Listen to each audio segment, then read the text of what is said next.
Good morning, Badgers. Welcome to the Adjutant General November message for the drill weekend coming up. Today, the theme appropriately is Veterans Day. I want to thank you for your service. I want to start by thanking you for your service. You know, we have a wonderful tradition here in the United States where we honor our veterans, including all of you, on Veterans Day, which is November 11th.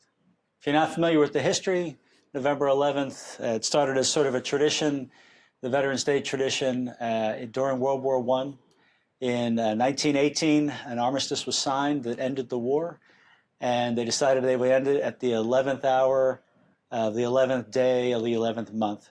So at 11 o'clock on November 11th, 1918, all the fighting stopped. And since then, that's been our tradition where we as a country pause for a moment of silence and honor all of our veterans who have served in the United States.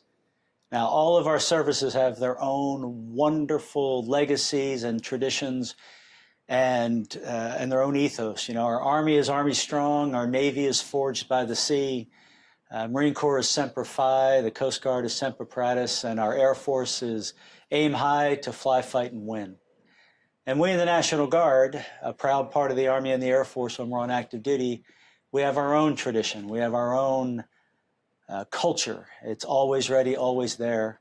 And our symbol is the Minuteman. I know you've seen this, but if you look at that Minuteman, you will see the plow behind that farmer from the 1700s.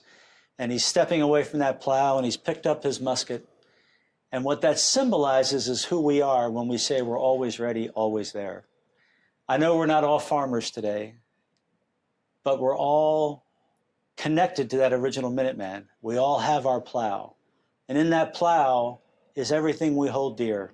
Our families, our employment, our jobs, our employers, our parents, our kids, our dogs, our cats. Everything that we hold dear is in that plow.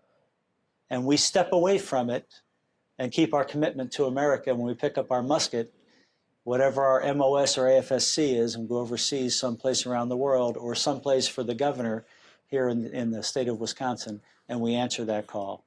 It is a wonderful tradition that the National Guard has been fulfilling since 1636 in the earliest settlements up in Massachusetts. So Veterans Day is a time when the country honors your service. And as your Adjutant General, I just want to say thank you to you for all that you do. You should be proud of wearing the uniform. Not everybody can. Only about 25% of those who live in the country are eligible to join and possibly earn the right to wear this uniform, and you've already done that. You should be proud of what you do. The country's proud of what you do. The state is proud of what you do. And if you have any family members who served before you, make sure you take the time to call them, if they're still with us, and thank them for their service. It's a wonderful thing that you do for your nation, for your community, for your state, for your family. I'm proud of you for being a veteran. I'm proud of you for being in the National Guard. We are today just like we've been since 1636. Always ready, always there. Have a great drill weekend. Thanks for what you do. Adjutant General out.